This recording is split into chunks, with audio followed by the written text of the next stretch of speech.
This episode is brought to you by our good friends at Interactive Brokers. And are you ready to take control of your financial future? Meet Portfolio Analyst from Interactive Brokers, the free all-in-one dashboard that lets you consolidate, track, and analyze all your financial accounts in one place. You don't need an IBKR account to use it. Just connect your accounts and see your complete financial picture, investments, your performance, and allocation all in a single screen. Plus, smarter. Yeah, you can be smarter and plan smarter with IBKR's new tax and retirement planners built around the goals and market assumptions that are yours.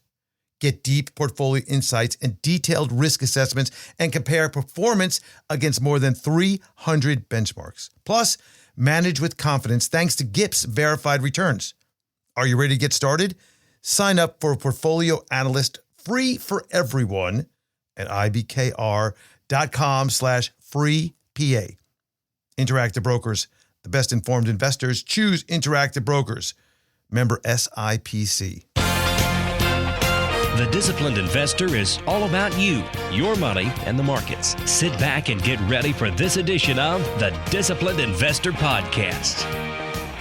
This episode of The Disciplined Investor is sponsored by Horowitz & Company. If you're looking for a portfolio manager, look no further. Horowitz & Company. From seed through harvest, cultivating financial success. The Fed keeps rates unchanged. SpaceX announcing IPO plans. Investors are cautious on CaprEx spending plans for tech companies.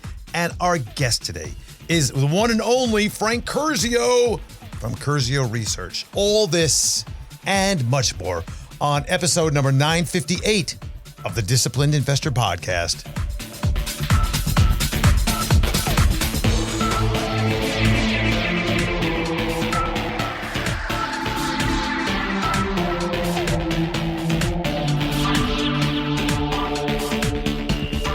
Hey there, it's Andrew Horowitz. It's chilly. The whole country is cold. It's cold here down in South Florida. Actually, this weekend, 30 degrees to wake up to that in South Florida. When we're talking about freezing temperatures, of course, that causes all sorts of problems for the crops down here, the oranges, and we're just not used to it. I mean, it's pretty cold. That doesn't at all compare to some of the cold that you're seeing out there. But okay, it's going to pass. Stay indoors, stay safe, stay warm. It's like anything else, whether it's a weather event or a market event, usually things resolve and things get back to normal. That's what we saw a little bit last week, right? A little bit of an event that happened after the earnings calls from the tech companies where their CapEx was pretty significant. And we also saw maybe a post-Fed letdown in that they're not going to just simply reduce rates and cut rates on a regular basis, but they're going to look for data. And back, let's start talking about that. If I didn't introduce myself, I am Andrew Horowitz. I am the host of The Disciplined Investor and, of course, the co-host of DH Unplugged, where John C. Dvorak and I get together each week and talk about things related to, well, markets, news, and everything in between. If you want to find out more about what we do, how we do it, go over to thedisciplinedinvestor.com. I'll give you more information on that in a second. But let's focus in on the Fed, shall we? Let's start the show today with that because there was no change. The Fed had no change in their statement. And they said things like, in support of our goals, the committee decided to maintain the target range for the federal funds rate at, again, a range of 3.5 to 3.75%. I still am in a quandary why we can't just have a fixed rate. Just say it's going to be, 3.25% to be done with it. This range thing is pretty ridiculous. Obviously, it gives them a little bit of wiggle room when it comes to who pays what and what is paid. But there we are. The Fed also said that available indicators suggest the activity in the economy has been expanding at a solid pace. They said job gains have remained low, and the unemployment rate has shown some signs of stabilization. At the same time, they confirmed that inflation remains somewhat elevated. Now, two of the Fed voting parties dissented. Voting against the action was Stephen Mirren and Christopher Waller, who preferred to lower their target range for the Fed fund rates by 0.25% at the meeting. So what else? What else do we have? We have, you have tariffs, right? What do we have last week? We had Canada, we had issues with China, and we had more issues with, Greenland's finally over. And then we had the potential for tariff increases on South Korea, or increases, not potential, I guess. And even so, the markets in South Korea, the Kospi hit an all-time high. The day that the announcement was made by increasing the tariffs because they weren't living up to their end of the bargain on the plan and the framework that was being proposed, the market dipped 1% in the overnight hours, but picked up and ended up 3.5% higher after the president of South Korea said, you know what, hey, we're going to stick to what we're doing. Don't worry about it. A lot of those kinds of blustering and puffery that goes on that reverses pretty quickly. A few things I want to talk about today. I want to talk about the highly anticipated SpaceX IPO. It's now actively in motion. We have multiple reputable sources that are telling us and confirming that the company is preferring somewhere around a mid-June IPO. And this will be one of the largest, possibly the largest IPOs in history. They're aiming for a valuation of $1.5 trillion, which is nearly double the $800 billion valuation from the private secondary share sales that they did way back in December. So we're talking about a month of time that this stock potential has doubled. A little less absurd. I know there's great things, right? There's great things with this.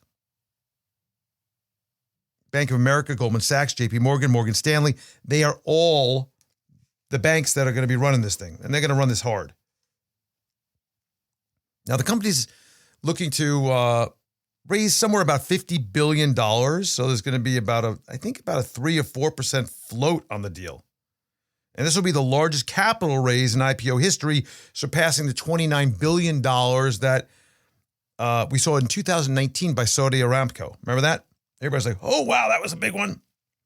Now, Starlink does have 8.5 million subscribers, $100 billion, or close to, $10 billion, not 100, no, 10.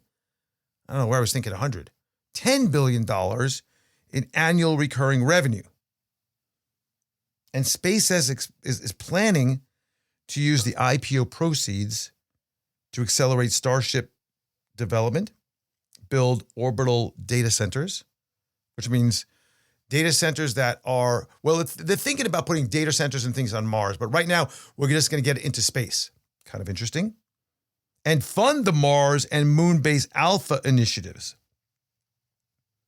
What's interesting about this right now is that Elon Musk is finally going to IPO this because he had long since wanted to keep this private due to a lot of the factors involved in what he could do, right? He has to give up some of the control here in theory. But why not? I mean, this is doubled in a month.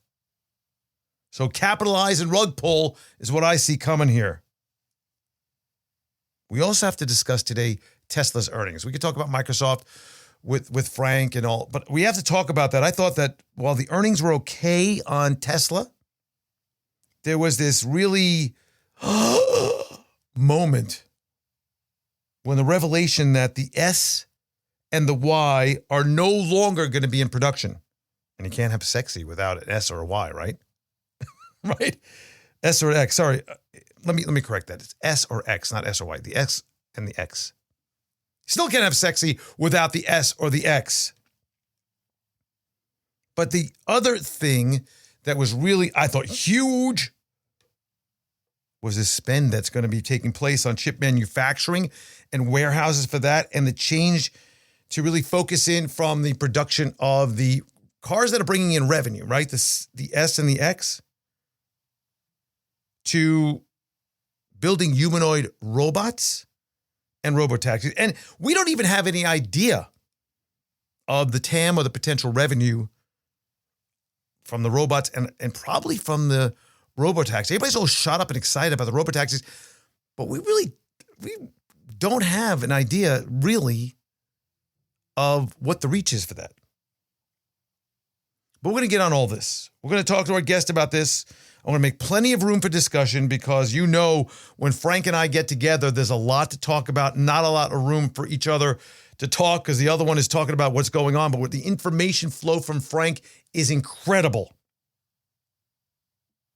Of course, the show notes, everything that you want to find out about Frank and about what we're doing here, you can go over to thedisciplinedinvestor.com.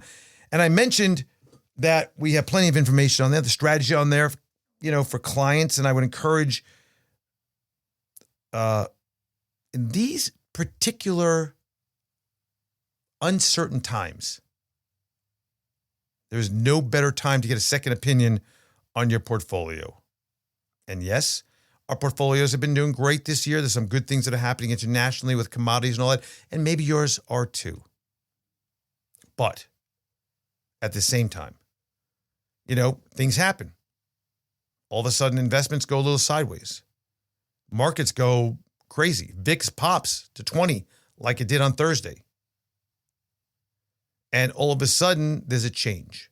We've been riding along a wave for a long period of time here, folks. We know this. You know this. Of nothing matters. Just let's push it in.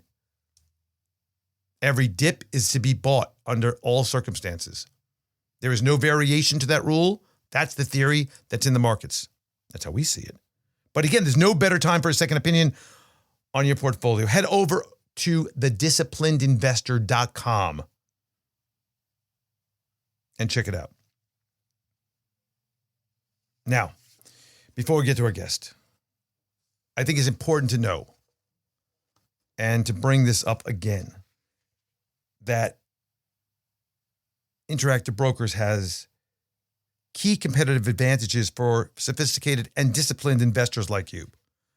IBKR's margin loan rates, listen to this, are from just 4.14% to 5.14%. In fact, IBKR was rated one of the lowest margin fees by stockbrokers.com. Did you know that? I want you to compare IBKR's clients' low margin borrowing cost to other brokers like Schwab or E-Trade, Fidelity, Vanguard, who charge hundreds of basis points above IBKR's low rates. Listen, the best informed investors choose Interactive Brokers, and margin is only for experienced investors with a high risk tolerance because you may lose more than your initial investment. Rates are subject to change. Get started today at ibkr.com/compare. That's ibkr.com/compare. Interactive Brokers is a member of SIPC. Now let's bring in Frank. He's an equity analyst with close to 3+ decades of experience covering small and mid-cap stocks. He's a newsletter. We actually have the link to his free trial of his newsletters over on thedisciplinedinvestor.com for show notes, episode number 958. He has been the editor of several well-respected newsletters with major companies, as well as one of the top performers with TheStreet.com, where he significantly outperformed the markets during his tenure. He was also a research analyst. Did you know this? For Jim Cramer. He's also a host of the really great podcast called Wall Street Unplugged. Frank dives deep. This is what I like about him and why I bring him on. He goes deep into trends of some of the things that are happening right before our eyes and some of the things that are undiscovered, finding what I think is great opportunities for all of us. So let's bring him right on. Frank Curzio, so welcome back. Frank, how are you? I'm doing good. How you doing, buddy? Good. I know you're just back from Vancouver, so you're used to the cold, although you live in well, I was going to say warm Florida, but it's not as warm as it was. I was talking about that at the top of the show, how it's going down to the 30s this weekend, and throughout the weekend it's going to stay there, and then into next week. But how was Vancouver?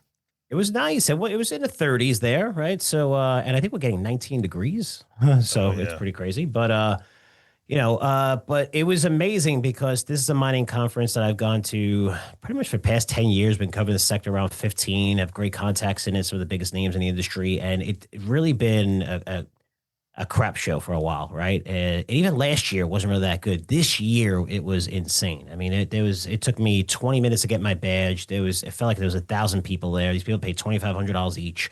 It was jammed. It was very, very packed, standing room only in a lot of the speakers and presentations. And good for them, right? I mean, they're doing deals, they're rocking and rolling. I mean, everything's on fire. On fire is probably, I'm not doing it justice by saying with silver, like, triple digits, gold. I mean, was it going up? Was this like a big, month? like back in the days of, major tech rallies and Bitcoin bros kind of thing that everybody is excited because the mining is just off to the races right now?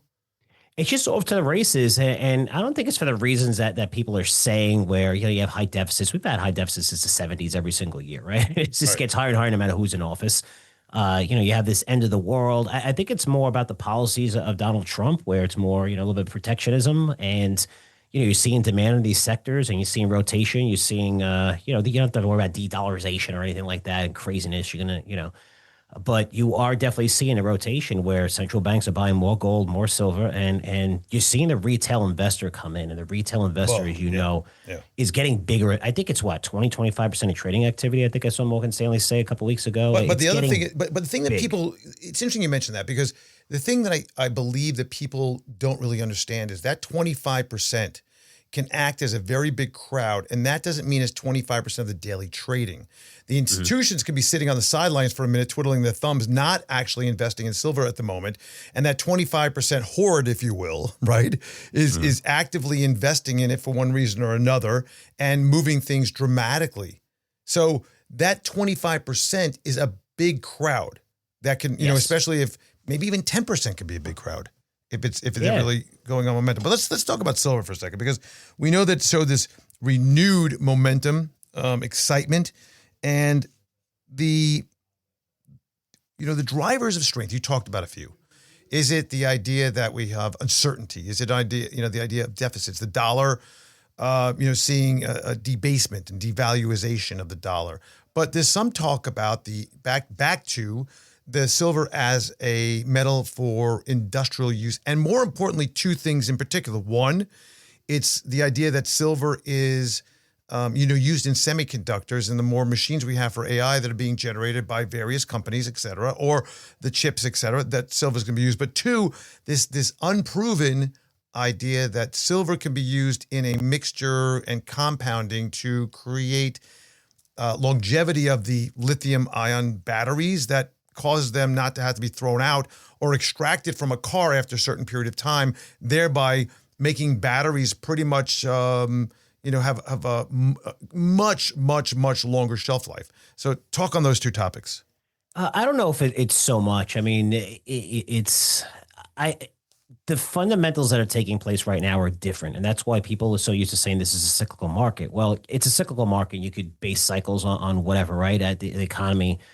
When it comes to these metals and commodities, it was the worst cycle we've seen, I want to say, in at least 40 years. And this is from people I've talked to. I've been in the industry for 40 years, like the Rick Rules and the Quartermains and stuff like that. So, Frank Justers, these are all-stars that have been in this industry forever. And when you're looking from 2011-12 through 2021, really, I mean, this is a market where gold went higher, gold stocks and silver stocks got annihilated.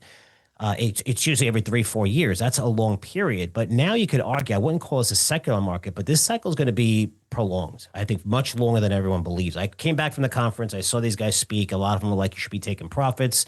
In all fairness, they said that 6 months ago when silver was 70 and 60, and it's, well over 100 now. And, gold was at least $1,200 less than where it is now, well over 5,000. So it's different because the dynamics where you have the policies of the current administration with Donald Trump, that's significant, right? It's more U.S. based. Okay. So, it's worrying other countries where you could just raise tariffs. Okay. We need alternatives. Okay. And that's something that's not going to change. Right. So that's something for the next 3 years. That's different than, okay, we're seeing our deficits go up to 40 trillion and all this stuff, right? Deficits continue to go higher, but also the AI trend is very real.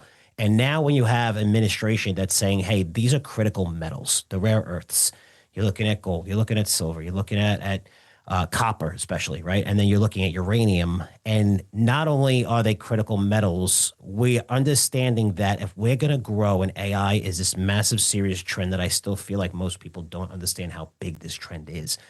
that we're going to need access to these metals without any interference, where we could have 90% or whatever taking place in China. We need to get them done here, so they're taking stakes in actual companies, which adds to this bullish thesis of these metals, where now the biggest risk is getting these mines developed, right? The biggest risk is the funding part. Now you have the government coming in, writing loans, and then you have private equity. That gives private equity opportunity, saying, okay, we have the government backstop here. Now we could go in. Usually permits take 10, 12 years. That's going to accelerate the process. This is a different market for commodities than we're used to seeing. And I think this is going to be prolonged, at least for the next, you can go into 3, 4, 5 more years, even longer for this, where maybe you're going to see the pullbacks in gold. Silver, I think, a little parabolic right now and could pull back 30% and still be up tremendously over the past 12 months. But I think you're just going to see this prolonged, where any pullback is going to be met by a buying opportunity for gold, silver, especially copper and uranium. It's interesting because there has been that going on already, where there's a bit of a pullback here and there, whether it's because, and in fact, I think the CTFC changed their requirements on margin, where it was a dollar amount. Now it's a percentage deal, which changed things because they were going to have to actually, in theory, they'd have to start increasing margin rates like daily by the kind of moves that we're seeing. They're not used to these kinds of moves. We saw this back when there was the cornering of the silver market back when by the Hunt brothers. Remember that? Kind of trading places kind of story. But you talk about, and you said this several different times, the policies of Donald Trump. So just give me a quick down and dirty on what you're talking about. The government taking stakes in companies, putting these critical metals on these lists, where you're saying, okay, these metals are critical. It's a threat to national security. We need these metals because of AI, and AI is going to run the future. So what we do is, by the way, so now our policy is either use the brute force of the United States government to buy into companies, or use the brute force of the military threat to take stuff that we want. Is that how kind of we work now? You know what? I guess. And for anyone listening to this podcast, no, but listen, if you want to go there, there's a million podcasts and politics, and you can have fun and hold up signs and run into people and get pissed off.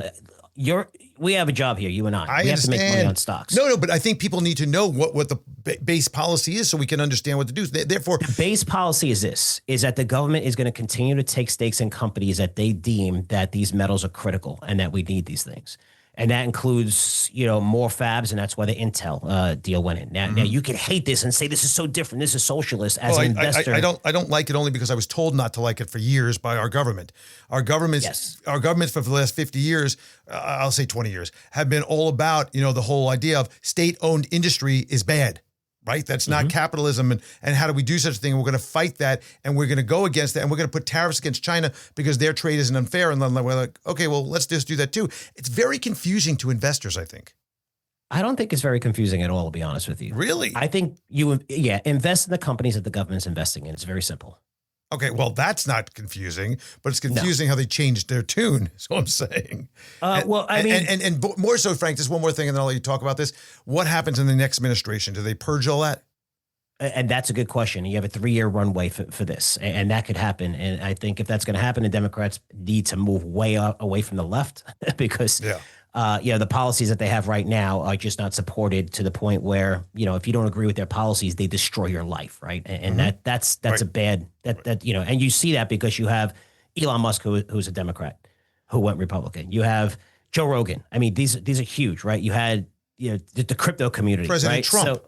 President Trump was a Democrat. I mean, you're the crypto community Democrat, and then they tried to shut down that industry, which Trump used to his advantage. So it depends what they want to do, but it's the current policies that people are never going to adopt what's going on right now. And they need to go more back to the middle if that happens.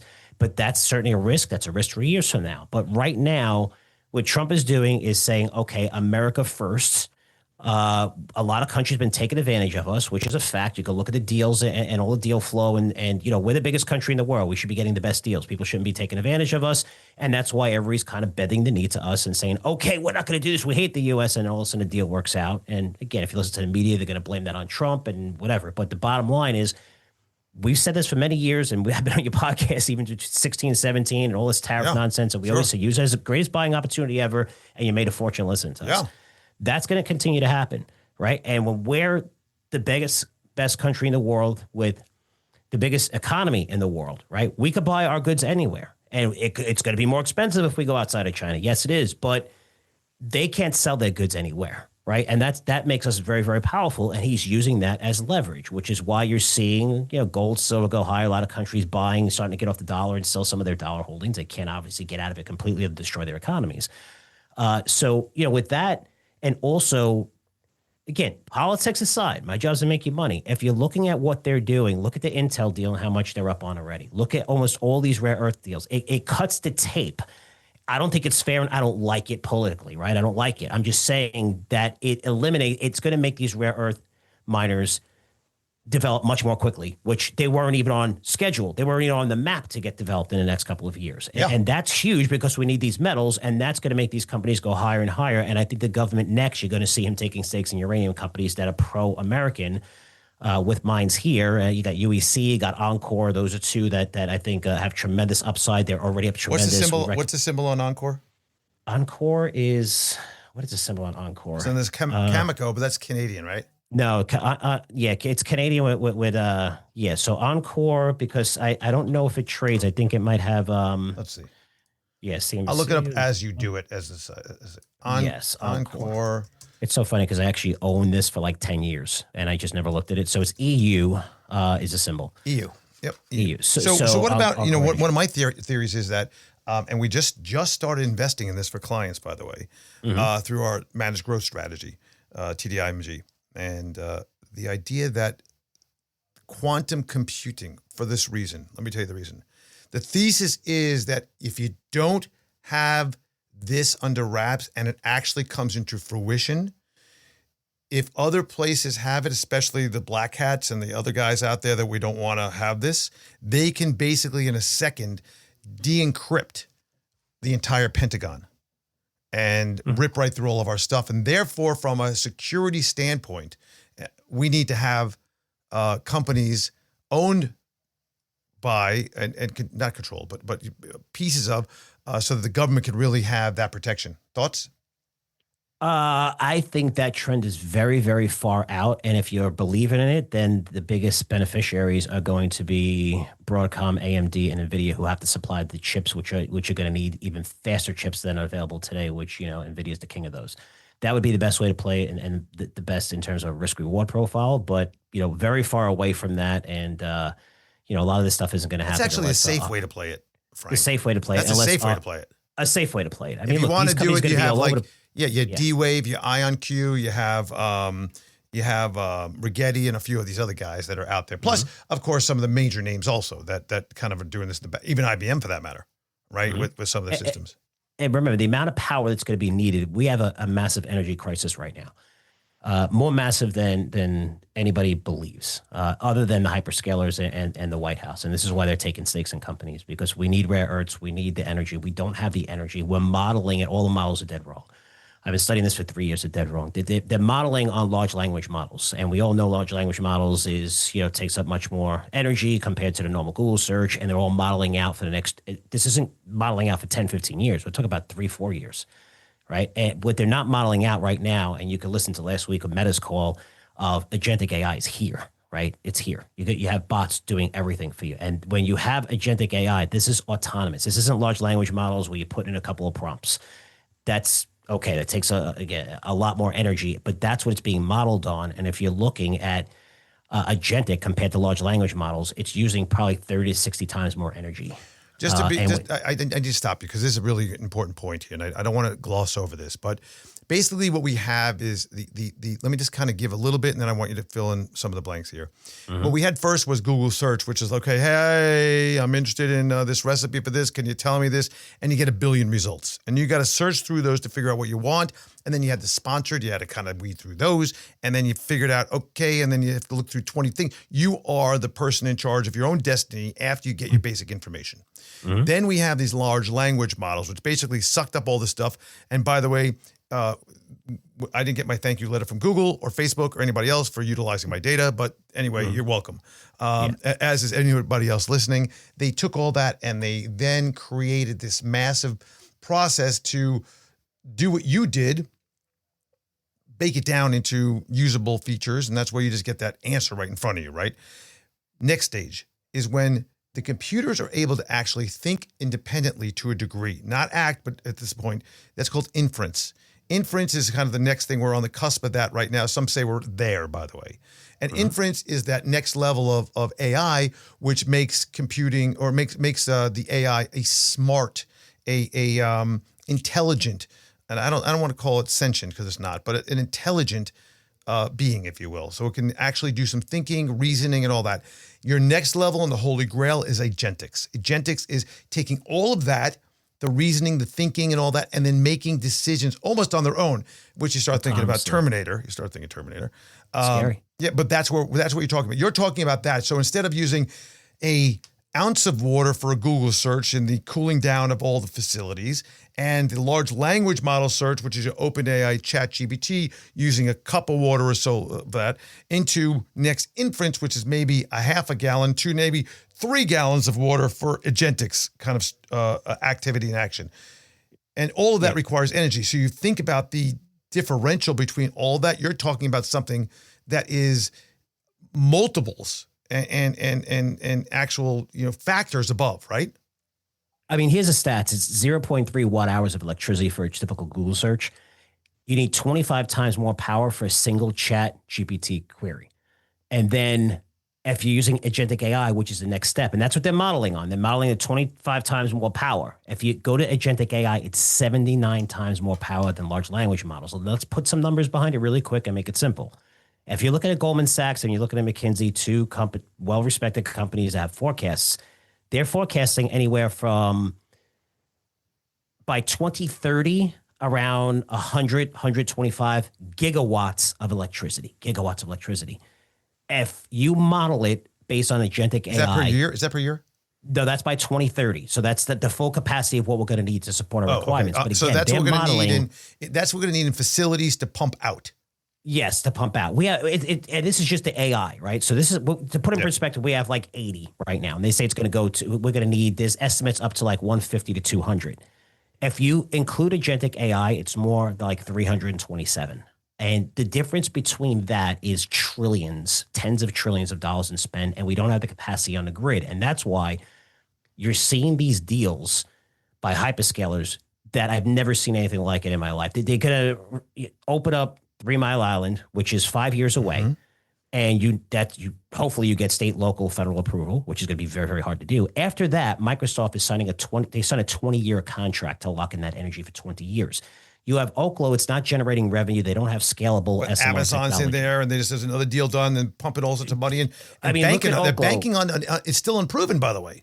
They have no choice because there's no energy out there. They need portable energy because there's not enough on the grid. And this is where you see, that's why uranium's going through the roof, right? And another alternative. So, we need this energy. It's why if you look at natural gas turbines, this is the first time it's happened in history, because I hate alternative energy as an investment. You lose 99% of the time in alternative energy, right? Whenever you're getting it subsidized, you lose.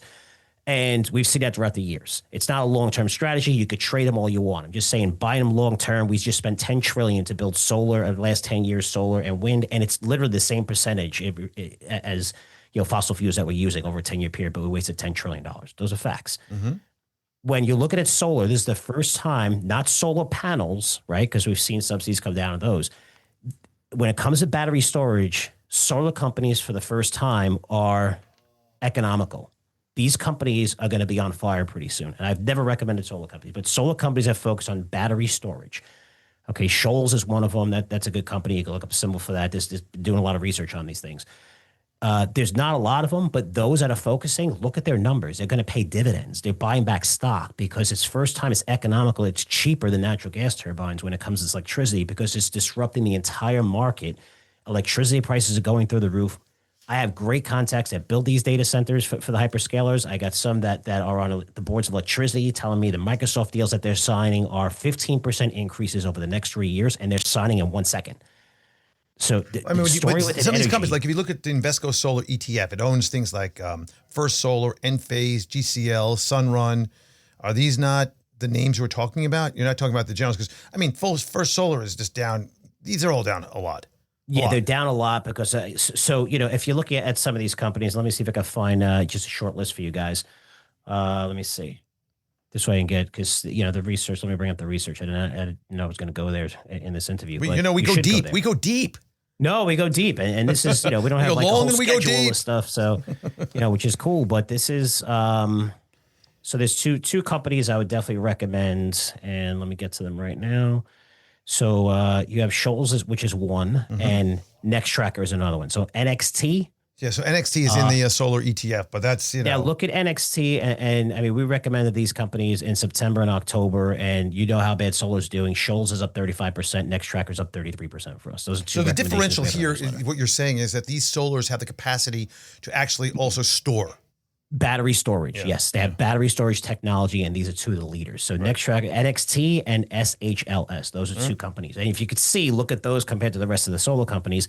These guys are going to be printing money for decades because now it's actually cheap. Never thought I'd say that about solar. Again, I never really recommend solar in my life, I don't think. But these are two companies that we're doing great on because when the dynamics change, the fundamentals change, you got to be willing to change. I think also the other thing is that even if there is so much need for energy going to be in the future, assuming we stay on the same trend and track, right? Assuming this all happens and all of a sudden it doesn't be like one day somebody says, ugh, forget the AI, let's move on to the next thing. But assuming we go through this and it continues on the same trend of track, there's going to be a lot of energy needed. And whether that is going to be completed by nuclear, whether it's going to be completed by some other, who knows, magic, right?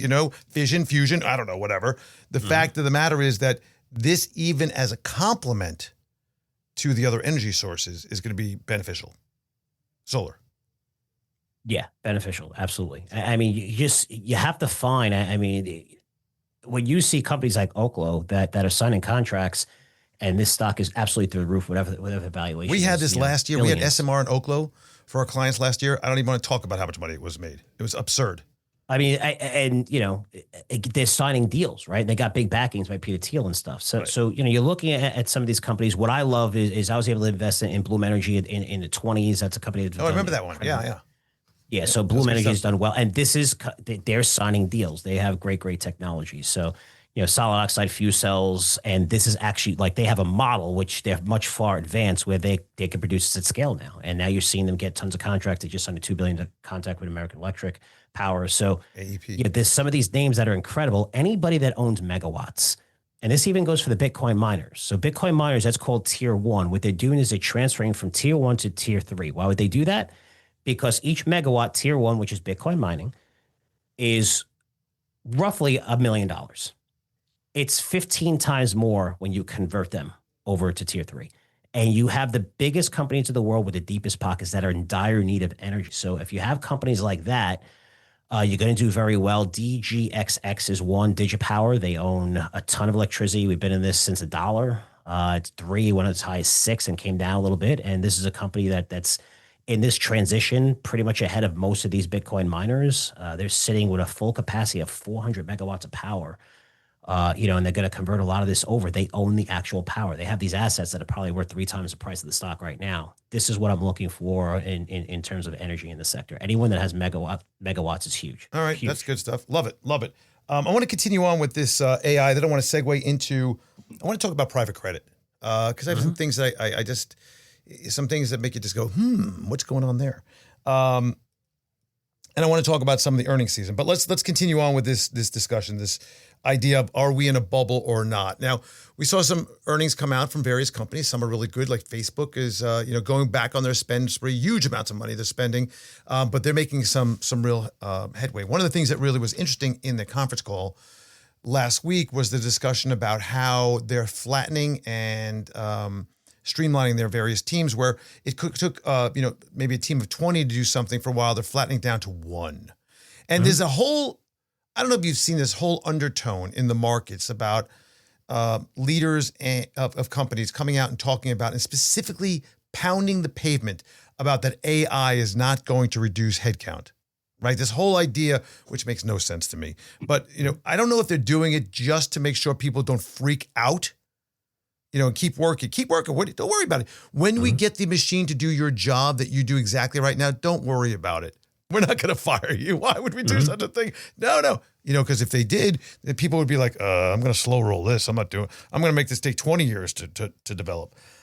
CapEx spending on companies, we're talking about $60 billion now into open AI from a various bunch of players now. And also we saw that SoftBank is possibly doing $30 billion, and it's questionable whether that's included in the $60 billion. Microsoft is going to be spending. Microsoft got hit down about 12% after their earnings. People are getting very concerned about spending in some areas, right? The overspend. Do you think we're at a point, an inflection point, that where we were before was, oh my God, they're spending. That's great. We'll ride the stock up. Now it's like, wait a minute. This spend is now a concern because we don't know how much we're going to recapture. And the big question that came out last quarter or so with OpenAI promising everybody, and then the poster child of what was really going on, which was Oracle falling from grace. Mm-hmm. Is that something, or is that all just garbage? I think there's massive separation that we're seeing, right? So when we look at, this is why Microsoft got tanked. Microsoft said, and this is the reason why it tanked, purely. They're spending more money and their margins are going lower next year. Okay? That's not a good combination. Meta, on the other hand, remember Meta, they always used to increase spending and the market punished them. They never punish them anymore because those guys spend money and they return more money on their investments than anything I've ever seen, right? I mean, they bought, Instagram for $2 billion. Remember that? I don't know if you remember that. They wanted to crucify Zuckerberg. Well, that's when he was doing the metaverse. Well, he was doing the metaverse, and he was like, "Okay, where's the payoff here?" No, not even the metaverse. I'm talking about Instagram. They bought Instagram for $2 billion, right? And they made fun of him, and they said you should kick him off, and he's not a good CEO. That's what is it, $800 billion asset at least now. I mean, it's insane. I mean, these guys spend; they know what they're doing. But for people who are saying this, and I think it's a story, and people just read stories without looking under the hood like we do. At least what I do. When it comes to fundamentals and stuff like that. I know you do it as well. But to tell me that this isn't benefiting the companies, look at what they're reporting. They're reporting record profits across the board. Mm-hmm. This is the first time I know, I've been doing this for a long time, 30 years. You've been doing it probably just a little bit longer. Have you ever seen a market at all-time highs where these companies are reporting profits at all-time highs and they're actually laying off employees? Why do you think they're doing that? Because AI is working. Yeah, exactly.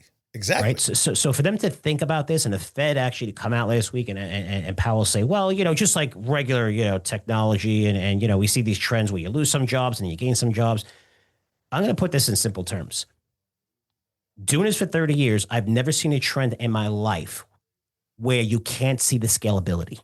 Okay, so what does that mean? It means when you scale, you always want to scale. It's great for business. Okay, so you create the iPhone. You're like, oh my God, this is a great product. We're going to scale. Well, you could see the scalability because only everyone who's alive could own an iPhone, right? So you see the end of it. Okay, this is the amount of people. This is your total addressable market.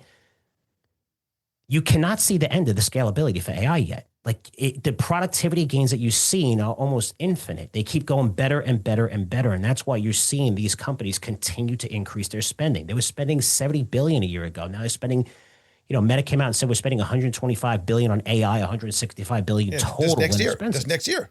Right. So and you're looking at probably up to over $600 billion from the top six. You got the top four, which you guys probably know, but then you throw in, Oracle and Alibaba. $600 billion in a year they're spending on this. Just to put that in perspective, people, to be absolutely clear, that is a butt ton of money. Seriously, that is an absurd. That is more than some GDPs of countries around the world. It is a huge amount of money. I think it's $125 billion is the cancer market. Basically, it's $125 billion a year. Right. So just to show how bigger this is. And right? by the way, this is also money that is not being put in for instant gratification, right? This is not like we're buying stuff and it's going to give us a X-fold benefit because of this or that. This is just an installment, right? This is an installment plan that's maybe another bunch coming next year. Well, here's the biggest transition, and this is something else I bet that's original thesis where everybody wants to get into AI, right? Like a year ago, 2 years ago, holy shit, we need to get into AI. Yep. It's the biggest thing ever. And now what you're seeing is companies saying, wait a minute. Okay, even if we create an AI department, you're going to have Google come by and say, okay, hey, you guys are really good. We're going to basically poach the whole and spend, $10 million, which is like a penny to us, right? I mean, these companies are generating $80 billion a quarter right now. That's Microsoft just generated, right? And they'll poach everyone from you. So what they're doing is they're going to Google and they're saying, hey, we want to use all your AI services. And Google says that even better, you can use all our cloud services. What we want is the APIs. We want the kings of the kingdom. We want access to all of your list, which is hundreds of thousands, sometimes millions, sometimes hundreds of millions, depending on a retailer. and saying, we'll work with you. We'll create models. You can use our whole entire AI system. And every time a search comes up, it comes up immediately. You can use Gemini 3.5. And you're seeing these deals. That's the next wave where I think it's an easy layup to make money in AI. Have you seen the chart of Wayfair? Have you seen the chart of Dollar Trees and dollar stores? Have you seen the chart of Gap? Have you seen it? All those have one thing in common. They all sign deals with either Google or OpenAI to run their AI services, and look at those charts of those stocks and how much they're up. I mean, granted, the market's come down a little bit last week, but once they did that, they're basically saying, okay, instead of competing, now we're going to partner. And it's almost like the NVIDIA thesis from 10 years ago that no one loved to do in technology. I'm not partnering with anybody. I keep my own IP. And NVIDIA said, look, we're going to partner with everyone in the world, right? And build our own systems, not just the hardware, but the software around this, right? And that's why they're so big and 4 trillion, whatever, market cap. So you're seeing a lot of these companies like an Under Armour. You look at like crappy retailers that want to learn more business. Instead of these companies, all these companies building their own AIs, they're partnering with the hyperscalers, which is making them much, much bigger, which is generating more money through their cloud. And now they can offer services where, hey, okay, now someone's going to want something. Etsy just to sign a deal. I bet you're going to see Etsy stock go through the roof. Etsy, right? You're like, really, Etsy? But now, if you look at the deals that they sign, any product that you're going to list or that you go, it gives you a one-click buy to Etsy if it sells it. One-click buy right here. Here's how you buy it, boom, in 2 seconds. No, the whole thing would be not only that. It would be, that you have a party coming up, and the system, your birthday coming up, a 50th birthday for somebody, and you get presented with, a very refined Etsy customized plaque. I don't know, for somebody that comes up in your, your AI daily look-see. Yeah. And then you click and like, yeah, that's good. I'll buy that. Or 3 or 4 different sites, by the way, that have similar ones that you could buy and check the prices. Like, for example, It'd be very nice to have a really good rideshare comparison tool that could tell me Lyft or Uber so I don't get ripped off by either of them when I order something. Yes. Exactly. As an example. And listen, I'm not saying that, oh my God, everything. I'm just saying AI is not even close to being a bubble. If it's in a bubble, one, we have great contacts that build these data centers.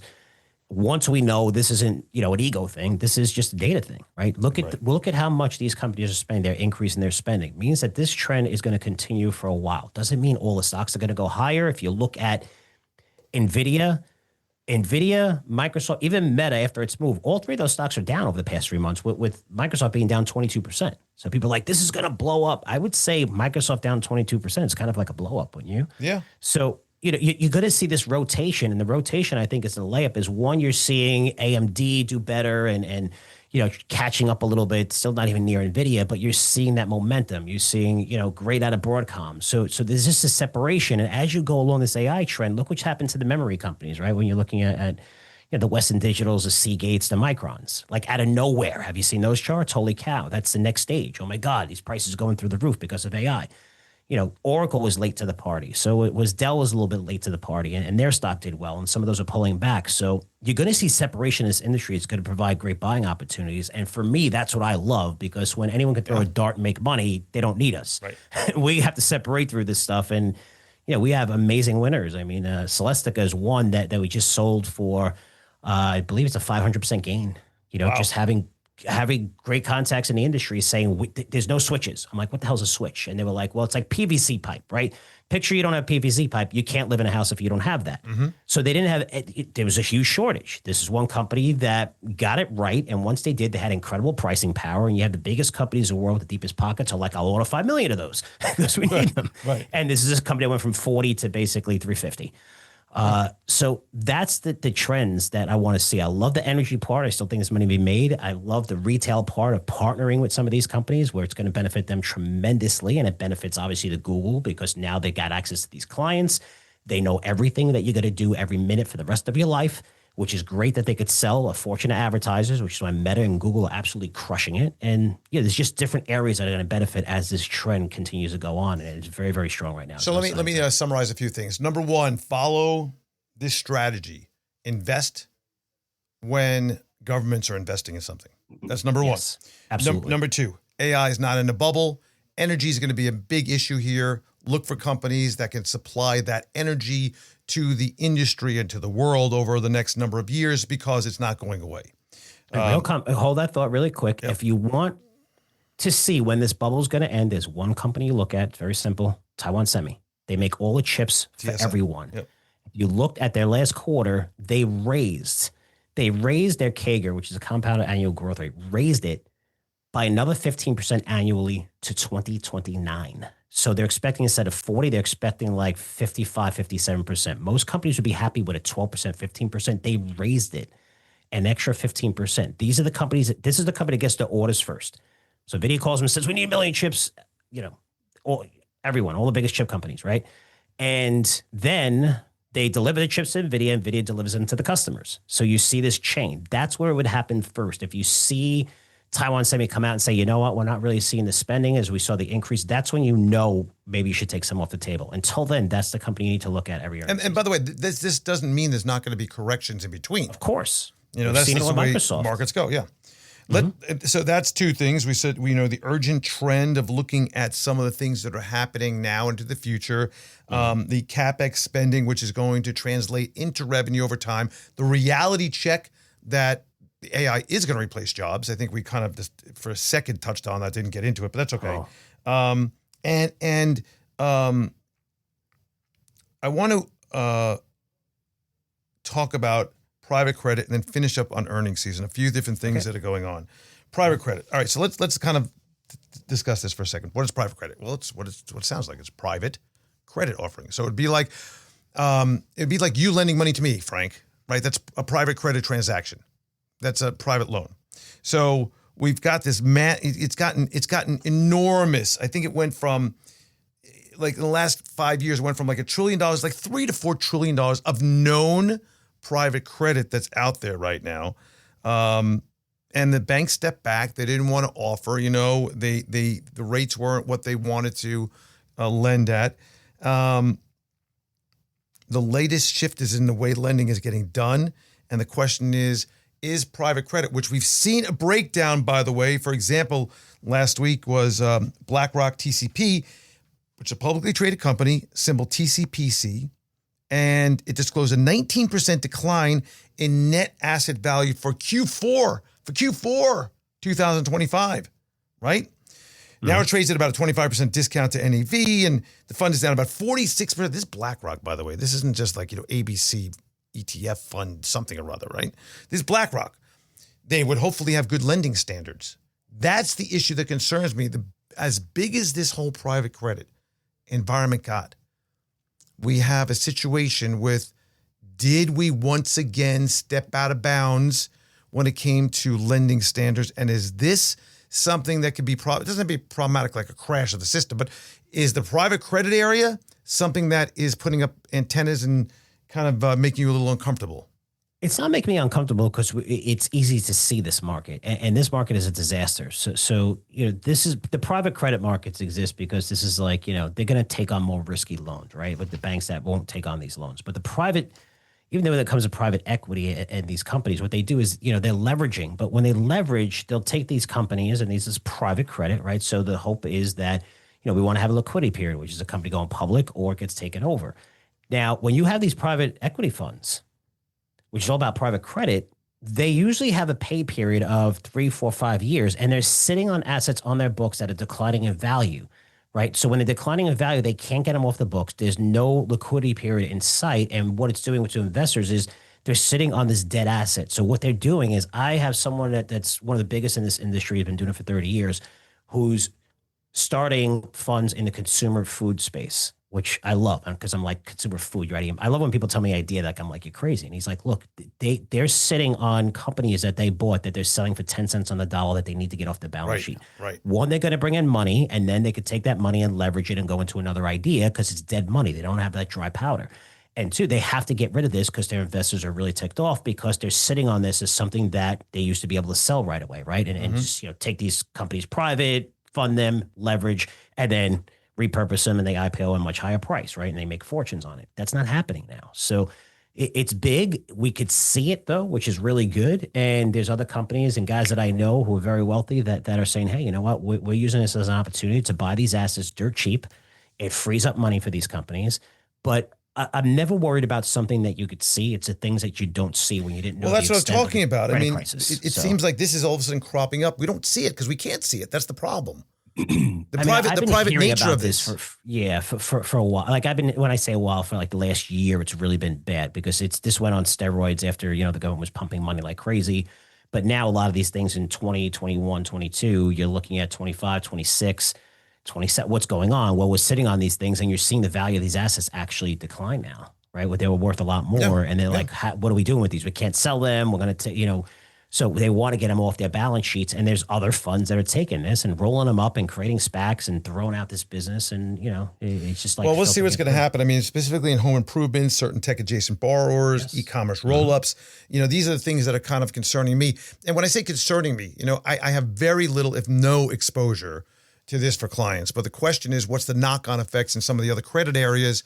That's something. I mean, the problem is more of a informational, because I think we need to know and have clarity about the functionality of a market and the smooth running of a market in order to make good decisions. I mean, that's the bottom line there. And this is a part, $4 trillion is not a small part of a small thing. It's a pretty good chunk. Yeah. And what makes me nervous, by the way, is really housing. Like the housing market, the fundamentals are deteriorating very, very quickly right now. You're seeing a ton of supply come in the market. People can't sell the house. Last month, was it 16, 17% of buyers who signed a contract canceled the contract? I'd never seen that before, right? And you're seeing it because it's not just the interest rates, which you could see, okay, they're higher. It's the insurance, it's the taxes, it's this massive inflation going on, and people it's the fact that your health insurance costs, for me, for example, $1,300 a month for the crappiest insurance you could find. I know. And how do you see this huge economic growth, and we can get away with tariffs and just manipulate different things, and our exports are better now, and we're going to see a strong GDP number of 4% next quarter. How do you go long term without housing as that catalyst, which is one of the biggest drives of economic growth? Everybody, you buy furniture, you buy everything, And to me, the housing market is frozen right now, and it's getting worse. And that's one of the things that does worry me. Let's finish up on the area of earnings and a few other things there. We saw some earnings come out. Banks, pretty good. I mean, banks and the major money centers, generally speaking, yield curve benefited them, trading benefited them, deal flow benefited them. It was just, I don't know, there was not a lot of holes there that I saw. There was some tick up in as we would think, this following discussion of private credit, of delinquencies on car and credit cards, short-term, revolvers, et cetera. But generally speaking, I didn't find any major holes in the financial sector earnings. Major holes. Let me put it to you this way.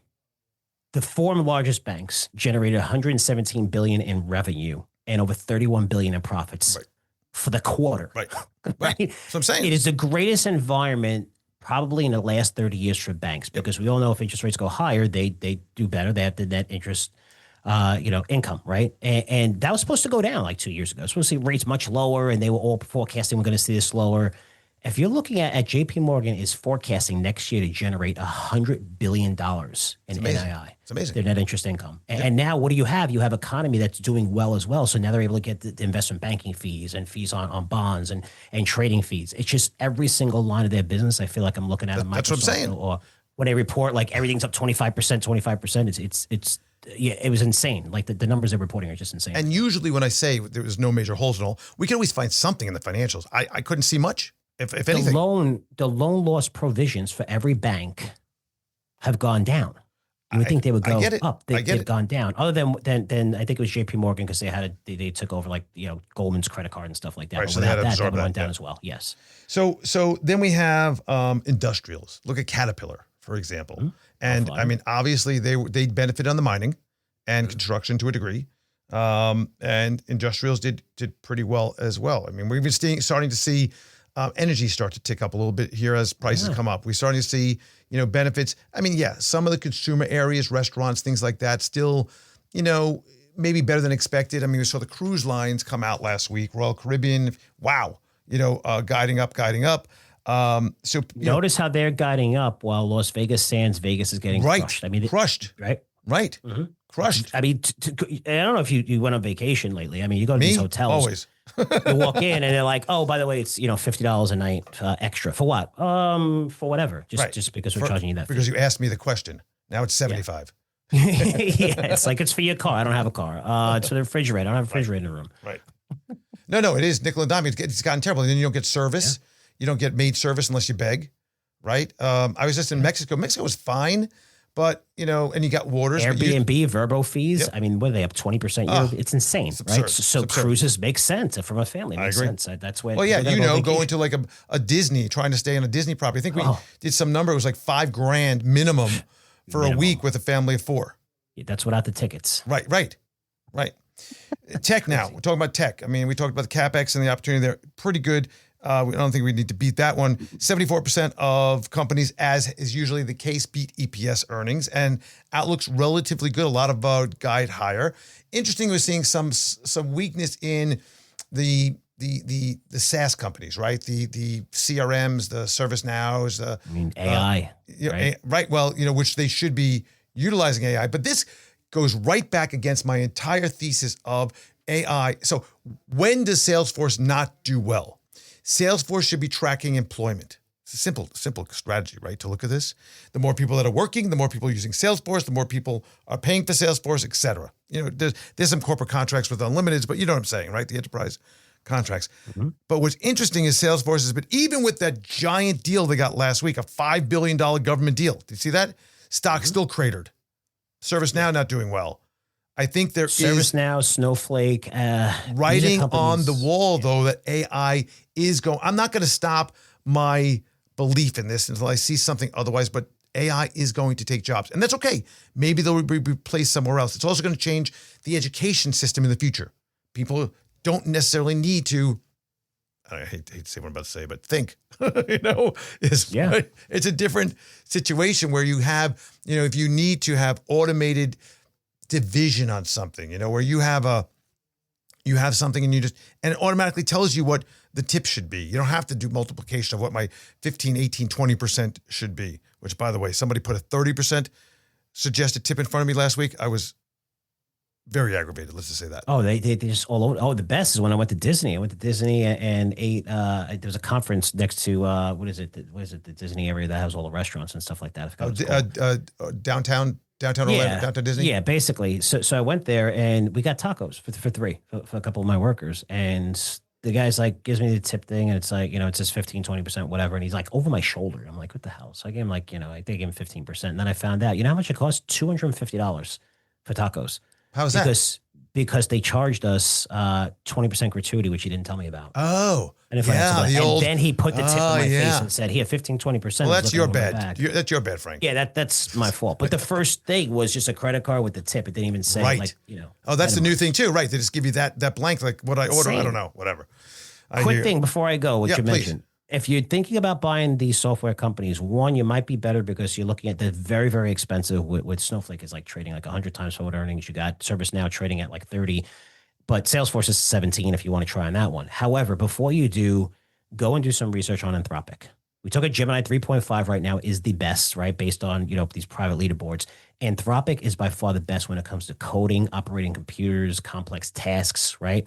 So these software developers, this is like financial analysts, consultants, accountants, this is what the CRM systems, right? And very, very expensive. I mean, Salesforce.com is crazy expensive. Anthropic could do this for you now. It does it for you now. What does what for you? Wait. Back up. The coding. You don't need to know how to code anymore. Yeah, that's like Lovable. Have you tried Lovable.ai?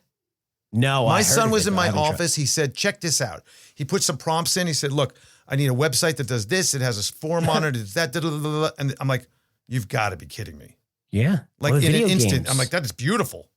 There's someone that did 3 prompts and created a video game. It was like snowflakes coming down. They were jumping over the snow. 3 prompts. That's, the coding that it would take to do something like that. You could just go in and Grok. Could do By the way, Grok, the app, if you haven't done this, people, you want to have fun?